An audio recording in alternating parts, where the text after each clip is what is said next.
Hi everyone, it's Annabel here from Imprenat and welcome to today's podcast where we address some of the most pressing questions about Gaza, Hamas and the Israel-Hamas conflict. Today we have Danielle who was in Israel on the 7th of October 2023 when Hamas attacked the Nova Music Festival and local communities, killing over 1,200 men, women, children and babies. Hi Danielle and welcome.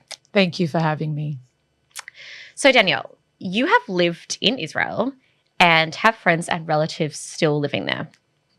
Can you tell me what it's like in Tel Aviv and Israel at the moment? Yes, certainly. So in Israel at the moment, life is very, very tough.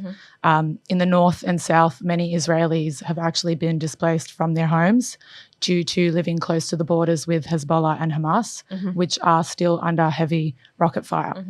Civilians are spending every day still running in and out of shelters.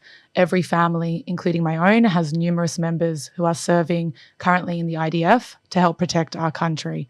And we are all praying daily for the release of the hostages immediately. If there was a positive to take from all of this experience, I would say it would be the unity of the Israeli people and our supporters who in the face of adversity have come together. And I think that's pretty amazing. So what is the Gaza Strip and who controls it?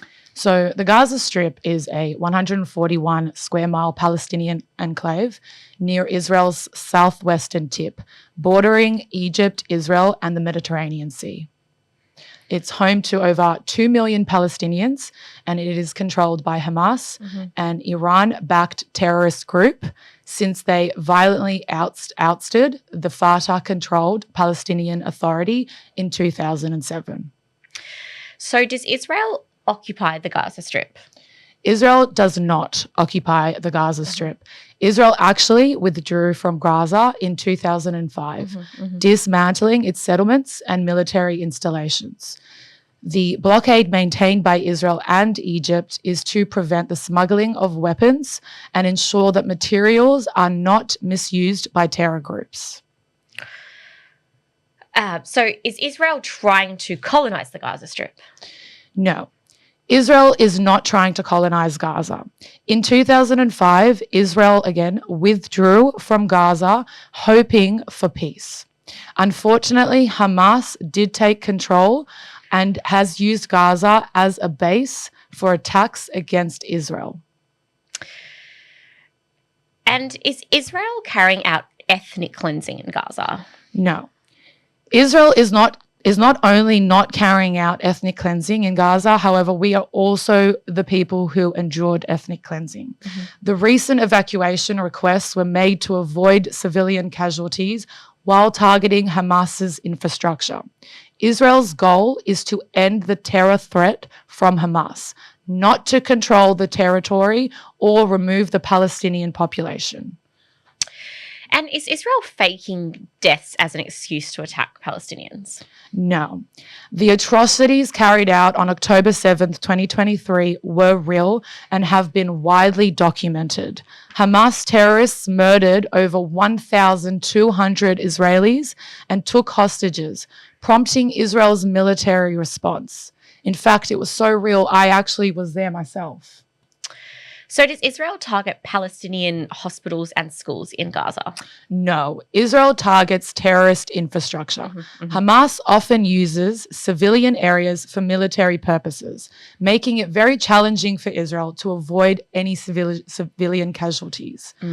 Israel takes extensive measures to minimize harm to civilians, including advance warnings. So does Israel use excessive force against the Palestinian civilians? No. Israel's military operations are a response to threats from Hamas and other terrorist groups. Israel adheres to international laws of war, targeting combatants while minimizing civilian harm as much as possible. So why is the death toll for Palestinians so high in Gaza? The high death toll is largely due to Hamas placing military assets in civilian areas. Gaza's dense population also increases the risk of civilian casualties during military operations. Israel employs measures like early warnings to reduce such civilian casualties. And has Israel made any serious offers of peace with the Palestinians? So yes, over the years, Israel has made several peace offers, including the Oslo Accords and proposals at the Camp David Summit and the Annapolis Conference. These efforts aimed at establishing a Palestinian state have often been rejected by Palestinian leaders. Now, why are there calls for a ceasefire, and is it justified? So firstly, I believe that both sides want peace and an end to this war.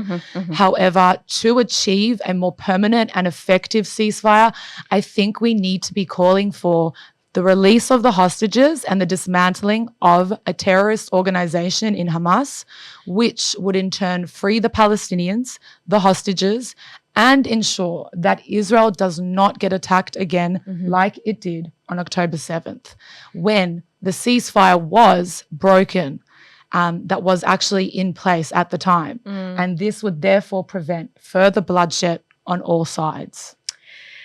Is violence in the West Bank growing due to the Israel-Hamas war? So yes, unfortunately, there has been an increase in violence, including IDF raids targeting Hamas terrorists and reports of settler violence against Palestinian civilians. Israel condemns such vigilance actions and works to restrain settlers. So what is the status of humanitarian aid in Gaza at the moment? So at the moment, Israel is allowing humanitarian aid to enter Gaza from Egypt to mitigate the crisis. Israel is also offering aid to Gaza still at this moment in time. And despite the blockade, Israel has historically provided aid to Gaza, including food, medical supplies, and water. Now, why does Hamas control Gaza? So Hamas gained control of Gaza after winning the 2006 Palestinian elections and forcibly outing Fatah in 2007. The group has since ruled Gaza without holding further elections. Now, do the Palestinians support Hamas? Not the majority, I would say. Polls suggest that many Palestinians support a ceasefire and a two-state solution. Hamas's initial appeal was partly due to perceived corruption in Fatah, but its support is not universal among Palestinians. Now, does Egypt blockade the Gaza Strip? So, yes, Egypt does maintain a blockade along with Israel to prevent weapon smuggling and restrict Hamas's military capabilities. The Rafah border crossing is a very key point of entry between Gaza and Egypt. Well, thank you for coming in today, Danielle. We really appreciate it. Thank you for having me. So that's all for today's episode. Thanks so much, Dani. Thanks, Annabel.